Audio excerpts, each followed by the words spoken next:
हाँ जी, नमस्कार साथियों, गुड मॉर्निंग, जय हिंद, वंदे मातरम सभी को। दोस्तों, कैसे आप सभी लोग? आशा करता हूँ अच्छे होंगे, बढ़िया होंगे, मज़ेदार होंगे और शानदार होंगे। दोस्तों, मैं भी बहुत ही अच्छा हूँ।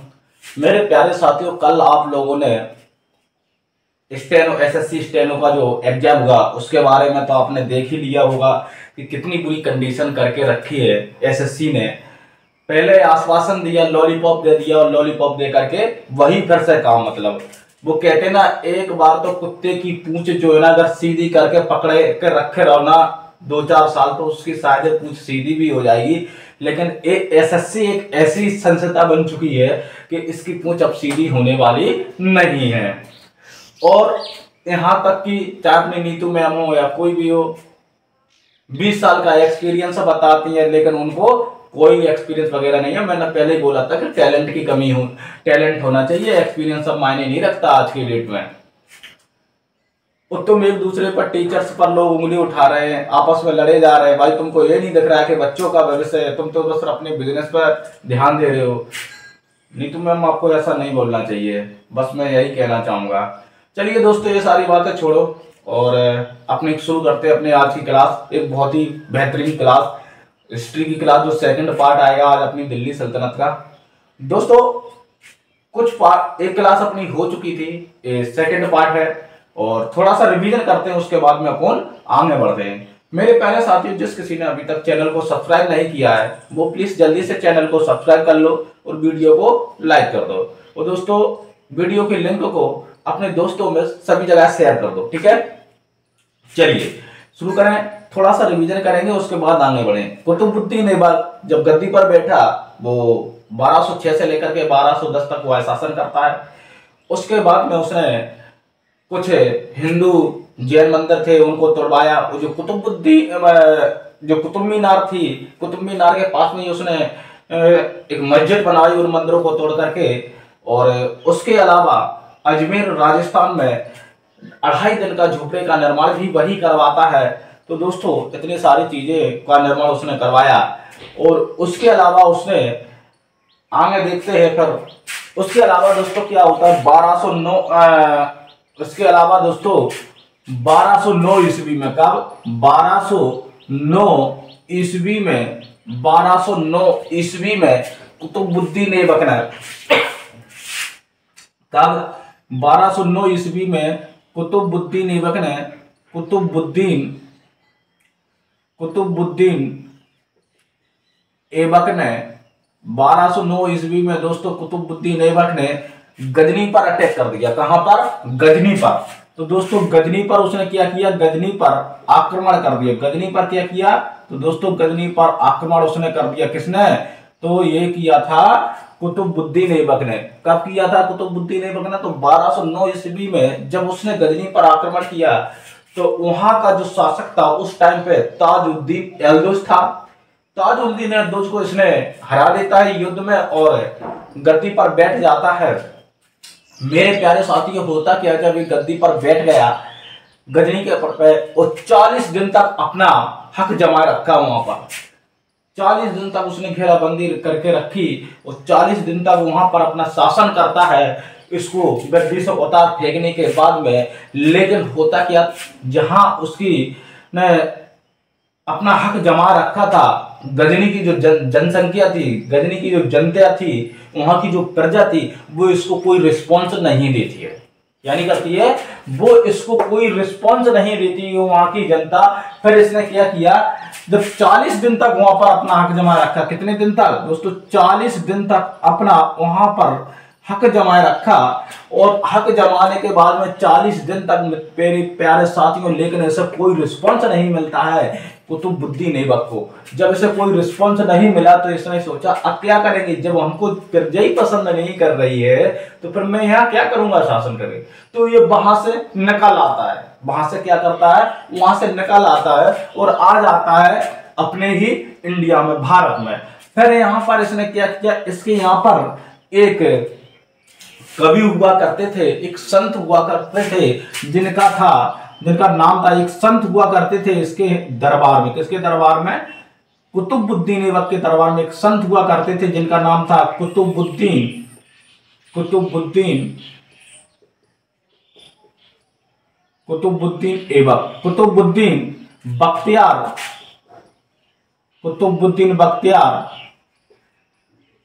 काकी, बख्तियार काकी। ये संत हुआ करते थे किसके दरबार में? इसी के दरबार में, कुतुबुद्दीन ऐबक के दरबार में एक संत हुआ करते थे, कुतुबुद्दीन बख्तियार काकी। होता क्या मेरे प्यारे साथियों, कुतुबुद्दीन बख्तियार काकी की मृत्यु हो जाती है, डेथ हो जाती है। किसकी मृत्यु हो जाती है? तो कुतुबुद्दीन बख्तियार काकी की मृत्यु हो जाती है। और कुतुबुद्दीन ऐबक ने इनकी याद में, किनकी याद में? तो दोस्तों कुतुबुद्दीन बख्तियार काकी की याद में एक मीनार का निर्माण करवाते हैं। वो मीनार का नाम था कुतुब मीनार। क्या नाम था? कुतुब मीनार का निर्माण करवाते हैं कौन? कुतुबुद्दीन ऐबक। किसकी याद में? तो कुतुबुद्दीन बख्तियार काकी की याद में कुतुब मीनार का निर्माण करवाते हैं। और इसका जो निर्माण है, जो काम शुरू है,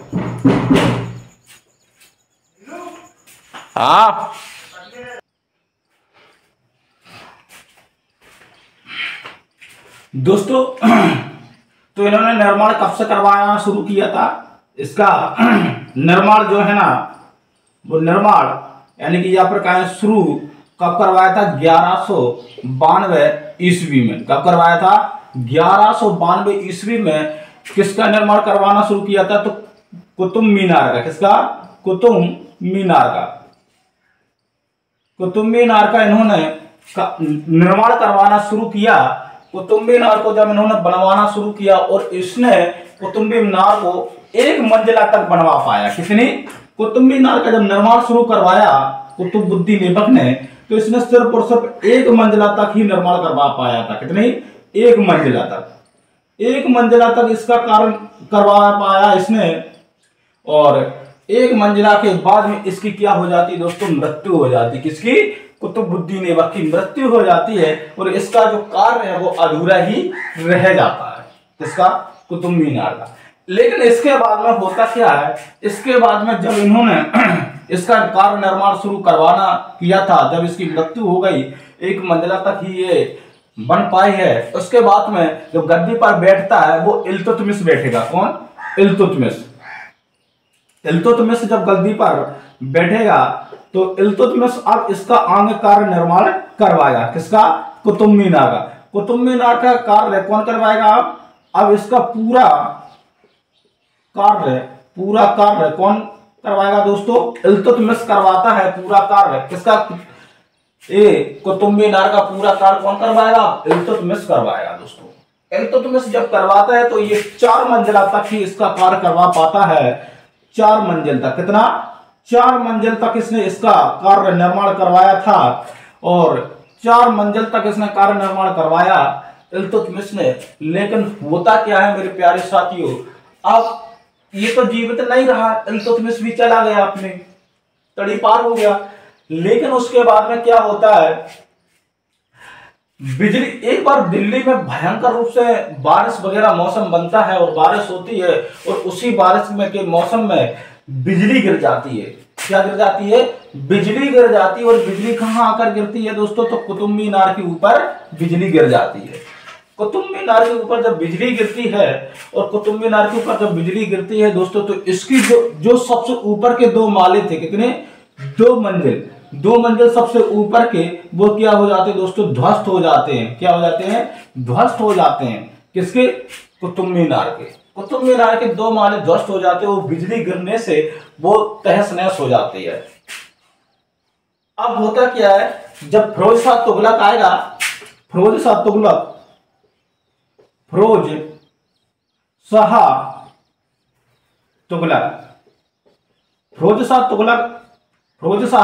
जब आएगा तो फिर ये इसका क्या करवाएगा? तो फिर इसकी वो मरम्मत करवाएगा। अपन मरम्मत ही बोल सकते, या तो मरम्मत तो नहीं बोलेंगे, आगे 2 माले बनवाता, क्योंकि मरम्मत तो तब बोलेंगे जब वो पूरा तहस नहस हो जाती है तब। लेकिन चलो ठीक है, कोई बात नहीं है। जब ऊपर के 2 माले गिर गए तो उन मालों का निर्माण कौन करवाता है? फिरोज शाह तुगलक उसका पूरा कार्य करवाएगा। पूरा कार्य कौन करवाएगा? तो फिरोज शाह तुगलक क्या करवाएगा? ऊपर के 2 माले बनवाएगा पूरा, और 1 माला और बनवाएगा। यानी कि 3 माले बनवाता है वो टोटल। कितने 3 माले बनवाता है, तो पूरा कार्य का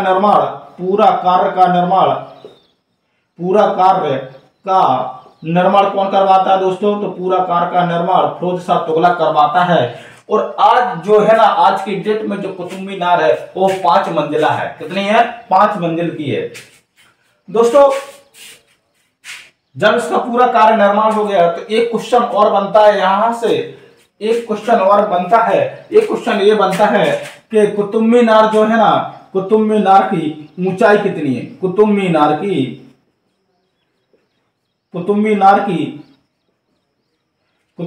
की ऊंचाई कितनी है दोस्तों? ऊंचाई जो है ना कुतुब मीनार की और पूछी जाती है। क्वेश्चन में कई बार ये पूछा भी गया पेपर में कि कुतुब मीनार की बताइए ऊंचाई कितनी होती है। तो कुतुब मीनार की जो ऊंचाई है वो 72 पॉइंट कुछ करके, लेकिन उसको अब पेपर में जब आता है वो 73 ही करके आता है, तो 73 मीटर लिखेंगे। कितनी? 73 मीटर से अगर मीटर में पूछता है तो फिर कितनी? 73 मीटर बतानी। कितनी बतानी है? 73 मीटर बतानी है अगर पेपर में पूछता। और अगर तो फिट में इसकी जो ऊंचाई है वो 240 फीट है। कितनी है? 240 फीट। 240 फीट है ना, क्या है? 240 फीट इसकी ऊंचाई है। समझ में आया यहां तक? तो 240 फीट इसकी क्या है मेरे प्यारे साथियों? 240 फीट इसकी ऊंचाई है। ठीक है ना? 240 फीट इसकी क्या है? 240 फीट इसकी ऊंचाई है। अब मैं इसको थोड़ा मेट रहा हूं। बहुत बढ़िया, आगे चलते हैं। आगे क्या होता है दोस्तों? अब कुतुबुद्दीन ऐबक को किस किस के नाम से जाना जाता था वो भी सुनिए। कुतुबुद्दीन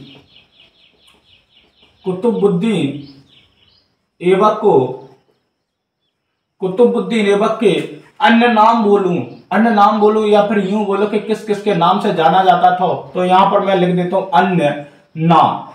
अन्य नाम। ठीक है ना? कुतुबुद्दीन ऐबक को किस किस नाम से जाना जाता था? देखिए मेरे प्यारे साथियों, मेरे दोस्त, जो कुतुबुद्दीन ऐबक है, ऐबक का मतलब क्या होता है? ऐबक का मतलब क्या होता है दोस्तों? तो ऐबक का मतलब क्या होता है? ऐबक का मतलब होता है चंद्रमा का देवता। क्या होता है? चंद्रमा का देवता होता है। तो ऐबक का मतलब क्या होता है? ऐबक का मतलब होता है चंद्रमा का देवता। और एक किस भाषा में होता है दोस्तों? तो ये होता है तुर्की भाषा में। किस सी भाषा में? तुर्की भाषा में इसका मतलब होता है। ऐबक का मतलब क्या होता है? ऐबक का मतलब होता है चंद्रमा का देवता, और वो भी होता है तुर्की भाषा में। कौन सी? तुर्की भाषा में। ठीक है ना? इसको इस नाम से भी जाना जाता था। उसके अलावा कुतुबुद्दीन ऐबक को हातिम द्वितीय के नाम से जाना जाता था। हातिम द्वितीय के नाम से जाना जाता था। हातिम द्वितीय के नाम से किया जाता था दोस्तों? तो हातिम द्वितीय के नाम से भी जाना जाता था। ठीक है ना? अब हातिम द्वितीय क्या है? एक राजा हुआ करते थे जिनका नाम था हातिम, और वो एक बहुत ही दयालु और बहुत ही अच्छे किस्म के शासक हुआ करते थे। इस वजह से, और बहुत सारा ये दान भी दिया करते थे, मतलब लोगों की रक्षा करते थे। इस वजह से कुतुबुद्दीन ऐबक को क्या किस नाम से जाना जाता है? तो हातिम द्वितीय के नाम से जाना जाता है। ठीक है ना? हाँ, किसके नाम से जाना जाता है? तो हातिम द्वितीय के नाम से इसको जाना जाता है। समझ में आया यहां तक? चलिए, इसके अलावा इसको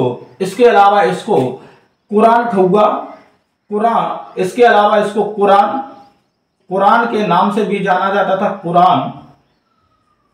किसके नाम से?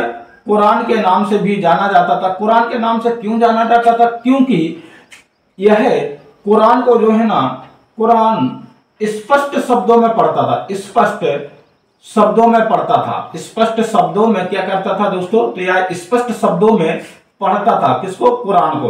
कुरान होती क्या है? तो कुरान एक मुस्लिम लोगों की एक धार्मिक पुस्तक होती थी। जैसे कि अपने हिंदुओं की धार्मिक पुस्तक कौन सी है? गीता है। तो वैसे इन्हों की एक पुस्तक होती है मुस्लिम लोगों की, जिसका नाम है कुरान। और कुरान एक पुस्तक, ऐसी पुस्तक है जिसमें किसी भी प्रकार से कलर का और न ही किसी भी प्रकार का नर बलि का जिक्र नहीं किया गया, यानी कि किसी भी पशु पक्षी का बलिदान देने का, और ना ही किसी व्यक्ति का बलिदान देने की ऐसा कोई जिक्र नहीं किया गया उसमें, और ना ही किसी भी प्रकार के कलर का उसमें जिक्र किया गया है कि कौन सा कलर अच्छा है, रेड अच्छा है कि ग्रीन अच्छा है, येलो अच्छा है, ऐसा कोई भी उसमें जिक्र नहीं किया गया है। तो इस वजह से इसे कुरान के नाम से भी जाना जाता था, क्योंकि कुरान जो है ना ये एकदम स्पष्ट शब्दों में पढ़ता था, इस वजह से इसे कुरान के नाम से भी जाना जाता था। इसके अलावा इसे कुरान खौवा के नाम से भी जाना जाता था। किसके? कुरान खौवा, खौवा के नाम से भी जाना जाता था। खौवा का मतलब क्या होता है? ये भाई साहब खौवा के नाम से इसलिए जाना जाता था क्योंकि कुरान खौवा का मतलब होता स्पष्ट रूप से पढ़ता था, और तो खौवा के नाम से भी जाना जाता था। इसके अलावा कुरान के नाम से भी जाना जाता था और खौवा के नाम से भी इसे जाना जाता था। इसके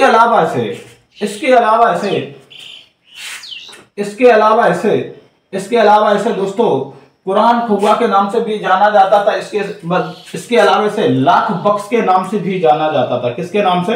लाख बख्श के नाम से लाख बख्श के नाम से भी जाना जाता था। लाख बख्श के नाम से भी जाना जाता था। लाख बख्श के नाम से क्यों जाना जाता था? क्योंकि लाख बख्श के नाम से इसे इसलिए जाना जाता था क्योंकि ये लोगों को लाखों का दान किया करता था। लोगों को लाखों का क्या करता था दोस्तों? लाखों का दान करता था। इस वजह से इसे लाख बख्श के नाम से भी जाना जाता है। ठीक है ना मेरे प्यारे साथी, यहां तक समझ में आया। अब इसके अलावा होता क्या है? इसके अलावा जब 1210 ईस्वी में, क्या कब की बात है ये? 1210 ईस्वी की बात है, जब ये घोड़े पर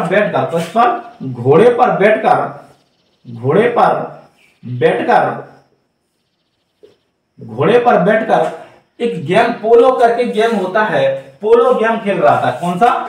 पोलो खेल रहा था। पोलो, या फिर हम इसी को कहें चागोन। कौन सा? चागोन खेल रहा